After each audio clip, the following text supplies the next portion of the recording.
السلام علیکم ناظرین، میں ہوں غلام عباس شاہ اور آج ہم بات کرنے کے لیے جا رہے ہیں کہ ٹانگیں کانپ رہی تھی اور پسینے چھوٹ رہے تھے۔ آپ کو یہ فقرہ بالکل یاد ہوگا ایاز صادق کا، اور ایاز صادق نے ایوان میں جس طریقے سے یہ بھونڈا مذاق کیا تھا، کل پوری قوم نے، پوری پاکستان کی قوم نے، نہ صرف بلکہ پوری دنیا نے دیکھا کہ کس کی ٹانگیں کانپ رہی تھی اور کس کو پسینے چھوٹ رہے تھے۔ اسحاق ڈار نے انٹرویو دیا اور اسحاق ڈار کا انٹرویو انہی کے گلے پڑ گیا۔ اسحاق ڈار کا انٹرویو جو تھا وہ کس نے اسحاق ڈار کے خلاف یہ سازش کی، کیونکہ وہ سمجھ رہے تھے کہ شاید وہ تیاری جو کر کے گئے تھے وہ جیو کی کر کے گئے تھے، لیکن ان کو پرچے میں بی بی سی آ گیا جس کی وجہ سے وہ خاصے پریشان دکھائی دیے، اور ان کے واقعی پسینے جو ہے وہ چھوٹ رہے تھے اور ان کی ٹانگیں کانپ رہی تھی۔ جب ان سے پوچھا گیا کہ پاناما میں آپ کا نام، پاناما کے بارے میں بات ہوئی اور انہوں نے واضح طور پر کہا کہ پاناما میں تو میرا نام ہی نہیں ہے۔ انہوں نے یہ ڈنائی نہیں کیا کہ پاناما پیپرز، جیسا کہ نواز شریف کہتے ہیں کہ ایک سازش تھی، اس کا مطلب ہے کہ پاناما میں جو نام تھا نواز شریف اور ان کی فیملی کا وہ بالکل صحیح ہوئے تھے۔ اور نواز شریف اسحاق ڈار کے انٹرویوز کے بعد اب کیا ری ایکشن آیا ہے، اور نواز شریف اسلام آباد ہائی کورٹ نے آج انہیں اشتہاری قرار دے دیا ہے، یہ بھی بتاؤں گا میں اس ویڈیو میں۔ اور اس کے ساتھ ساتھ وزیر اعظم عمران خان نے انتہائی اہم اعلانات کیے ہیں۔ وہ آج گلگت بلتستان میں موجود تھے اور انہوں نے اس کرپٹ رجیم کے متعلق کیا بات کی ہے وہ بھی میں آپ کو بتاؤں گا۔ سب سے پہلے بات کرتے ہیں اسحاق ڈار کے انٹرویو کی۔ آپ نے کل سارا انٹرویو دیکھ لیا ہوگا، سن لیا ہوگا، میں اس کی تفصیلات میں نہیں جاتا، صرف میں اتنا کہوں گا کہ اسحاق ڈار کے 5 بڑے جھوٹ، جو 5 بڑے جھوٹ تھے وہ کیا تھے وہ میں آپ کو بتاتا ہوں۔ نمبر 1، پہلا جھوٹ اسحاق ڈار کا تھا کہ انہوں نے کہا کہ ان کی کوئی پراپرٹی نہیں ہے ایک کے علاوہ پاکستان میں، اور حالانکہ ان کی پاکستان میں ہی اتنی پراپرٹیاں ہیں، ایک تو چھوڑ دیں کہ ان کا حساب کریں، اور اس کے بعد دبئی میں جب بھی کوئی شخص جاتا ہے تو اس کو کہتے ہیں کہ کسی ٹیکسی ڈرائیور کو کہیں نا آپ کہ اسحاق ڈار کے پلازے میں لے جائیں تو وہ آپ کو لے جائے گا۔ اینی وے، اس کے علاوہ لنڈن میں کیا پراپرٹیز ہیں ان کی، انہوں نے کہاں ان کے بینک بیلنسز، جائیداد ہے اور کیا کچھ ان کے ایسٹس میں ہے، وہ ساری چیزیں انہوں نے بتائی نہیں، اور الٹا وہ یہ کہہ کر پھنس گئے، اور انہوں نے کہا کہ میرے بیٹوں کے اپارٹمنٹس ہیں لنڈن میں اور میں وہاں پہ رہتا ہوں اور وہ خود مختار ہیں۔ جب اینکر نے بار بار کہا کہ میں آپ سے یہ پوچھ رہا ہوں کہ آپ کے اور آپ کے اہل خانہ کی کتنی پراپرٹی ہے تو آپ یہ کیوں نہیں بتا رہے، ایک ان کے پاس کوئی جواب ہی نہیں تھا۔ دوسری بات، پاناما سے متعلق جیسا کہ میں نے آپ کو بتایا کہ اسحاق ڈار سے کہا گیا کہ پاناما کے متعلق سوال ہوا تو انہوں نے کہا میرا تو نام ہی نہیں ہے، نواز شریف کا نام ہے، ان سے پوچھ لیں۔ یہ انہوں نے نہیں کہا، یہ میں آپ کو بتا رہا ہوں۔ اس کا مطلب یہی نکلتا ہے کہ میرا نام نہیں ہے، جن کا نام ہے مریم بی بی کا نام ہے، نواز شریف کا نام ہے، شریف فیملی کا نام ہے، جو ان سے پوچھ لیں، حسن حسین سے پوچھ لیں، مجھے نہیں پتا اس معاملے میں۔ اچھا، ان سے ساری چیزوں کے بعد ان سے پوچھا گیا کہ آپ تو کہہ رہے ہیں کہ آپ کے پاس سارے ایویڈنس ہے اور آپ کے پاس یہ ساری چیزیں جو ہیں، آپ پاکستان کی عدالتوں میں جا کر کیوں نہیں پیش ہوتے؟ تو موصوف نے کیا جواب دیا، انہوں نے کہا میرے وکیل پیش ہو رہے ہیں اور میں بیمار ہوں۔ ایک طویل انٹرویو دینے والا ہاٹ ٹاک جیسے شو میں بیٹھا ہوا شخص اور ایک ہاٹ سیٹ پہ بیٹھا ہوا شخص کہہ رہا تھا کہ میں بیمار ہوں، اور پوری دنیا اس کو دیکھ رہی تھی۔ اینی وے، اس کے بعد ایک اور چیز ان سے پوچھی گئی، انہوں نے بات کی نیب کے ماورا آئین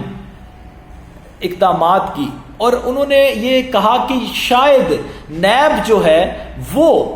کس طریقے سے کام کر رہا ہے۔ تو بی بی سی کے سوال کے اوپر اسحاق ڈار صاحب فرماتے ہیں کہ نیب کی کسٹڈی میں آپ کو نہیں پتا کتنے بندے مر گئے۔ بالکل آپ کو یاد ہوگا ناظرین کہ آپ کو بھی پتا ہوگا کہ آپ شاید روز خبریں سن رہے ہیں کہ روز یہ کرونا سے جتنی ہلاکتیں ہو رہی ہیں یہ ساری نیب کی کسٹڈی میں ہی ہو رہی ہیں۔ اسحاق ڈار صاحب نے یہ بھی مذاق خیز بیان کیا۔ یہ وہ جھوٹ تھے جو بڑے بڑے جھوٹ آپ کو بتائے، باقی آپ نے سارا سن لیا۔ اب اس کے بعد کیا ہوا، آج ایک پی ایم ایل این کے اوپر ایک نئی بجلی گری، اور اسلام آباد ہائی کورٹ نے میاں محمد نواز شریف کو اشتہاری قرار دیتے ہوئے ان کے جو ضمانتی تھے ان کو 9 دسمبر کے لیے نوٹسز جاری کر دی اور ان سے جواب مانگ لیا۔ میاں صاحب اشتہاری قرار پہلی دفعہ نہیں ہوئے، یہ پہلے کافی کیسز میں ہو چکے ہیں، یہ ایک دوسرا معاملہ ہے جس میں مزید ان کو یہ اعزاز حاصل ہوا ہے کہ وہ اشتہاری قرار پائے ہیں۔ اب میاں نواز شریف صاحب علاج کے لیے گئے تھے، واپس نہیں آئے، اور یہ اسحاق ڈار سے بھی سوال پوچھا گیا اور ان سے بھی پوچھا گیا کہ بھائی واپس کب جائیں گے، آپ تو کنوکٹڈ ہیں۔ تو وہ آگے سے الزام لگا رہے تھے ہمارے اداروں پر، ہماری عدلیہ پر، اور اس ملک میں جس ملک میں انہوں نے حکمرانی کی، جس ملک سے انہوں نے اتنا پیسہ لوٹ کر اپنی پراپرٹیز اور جائیدادیں بنائی، اس ملک کے اداروں کے اوپر وہ الزامات لگاتے رہے۔ اب میاں نواز شریف کو اشتہاری قرار دے دیا گیا اور ان کے ضمانتی کون ہیں؟ شہباز شریف صاحب، وہ پیرول پر رہا ہیں اور ان کے پیرول میں 1 دن کی توسیع کر دی ہے پنجاب گورنمنٹ نے۔ اور یہ بھی بڑی دلچسپ بات ہے، اور یہ دلچسپ بات اس حوالے سے ہے کہ شہباز شریف صاحب اور حمزہ شہباز صاحب پیرول پر رہا ہوئے تو اس کے بعد سب سے پہلے حمزہ شہباز نے کہا کہ ہم اس سخت دل حکومت سے کسی قسم کی توقع نہیں رکھتے اور ہمیں کوئی توسیع نہیں چاہیے۔ اس کے بعد مریم اورنگزیب صاحبہ آتی ہیں اور وہ کہتی ہیں کہ پارٹی کا فیصلہ تھا کہ 1 دن کی توسیع کی درخواست دی گئی جسے حکومت نے تسلیم کر لیا۔ اور اس کے بعد سونے پہ سہاگا عطا تارڑ صاحب فرماتے ہیں کہ یہ درخواست، یہ انڈیویجول فیصلہ تھا شہباز شریف اور حمزہ شہباز کا، جس کے ذریعے توسیع ملی۔ یعنی کہ جو حمزہ شہباز کہہ رہے تھے کہ وہ اس حکومت سے نہیں مانگیں گے توسیع، انہوں نے ہی درخواست دی اور انہوں نے ہی توسیع مانگی۔ اب آگے چلتے ہیں۔ وزیر اعظم عمران خان آج گلگت بلتستان میں تھے اور وہاں پر کابینہ مکمل ہو چکی ہے۔ وزارت اعلیٰ کے منصب کے لیے خالد خورشید جو کامیاب ہوئے تھے انہوں نے حلف اٹھا لیا ہے، اور وزیر اعظم نے گلگت کی عوام سے کیا ہوا وعدہ پورا کرتے ہوئے صوبہ بنانے کے کام کا آغاز کر دیا ہے اور عبوری صوبے کے قیام کو تیز کرتے ہوئے کمیٹی بنانے کا اعلان کیا ہے۔ اس کے ساتھ ساتھ وہاں پر سیاسی بات چیت بھی ہوئی تقریر کے دوران۔ انہوں نے کہا کہ پاناما میں ان لوگوں کے جو کہ اپنی چوری چھپاتے پھر رہے ہیں اور ایک کے بعد دوسرا جھوٹ بول رہے ہیں اور ایک جھوٹ کو چھپانے کے لیے 100 جھوٹ بولنے پڑ رہے ہیں ان کو، ان کے پاناما میں محلات نکلے۔ اور اس کے ساتھ ساتھ انہوں نے یہ بھی کہا کہ اب ان کی جو اولاد ہے وہ تباہ کر رہی ہے سارا کچھ۔ آگے انہوں نے تنقید کی کافی اپنے پولیٹیکل حریف جو تھے ان کے نواز شریف اور آصف علی زرداری ان کے اوپر، لیکن ساتھ انہوں نے گلگت بلتستان کے لیے اچھی کچھ خبریں بھی سنائی، جس میں انہوں نے ہیلتھ کارڈ کا اعلان تھا، جس میں احساس پروگرام میں گلگت کے لوگوں کو شامل کرنے کی بات کی۔ یہ ساری چیزیں ہوئی۔ اب آخر میں آتا ہوں پی ڈی ایم کے جلسے پہ۔ پی ڈی ایم لاہور میں 13 دسمبر کو جلسہ کرنے کے لیے جا رہی ہے اور حکومت کی طرف سے یہ اجازت ان کو مل جائے گی کہ وہ جلسہ کر لیں، کیونکہ ملتان کے جلسے میں جس طریقے سے مس مینجمنٹ ہوئی اس پہ شاہ محمود قریشی کی طرف سے بھی یہ کہا گیا کہ آخر کیا وجہ تھی کہ پہلے گرفتاریاں کی گئی اور بعد میں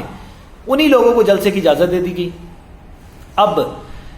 ابھی تک جو لوکل انتظامیہ ہے لاہور کی وہ تو اجازت سے ڈینائی کر رہی ہے، لیکن ان کو اجازت ضرور مل جائے گی۔ لیکن پی ڈی ایم کا ایجنڈا کتنا خطرناک ہے یہ ذہن میں رکھیے گا، کیونکہ لاہور کے جلسے میں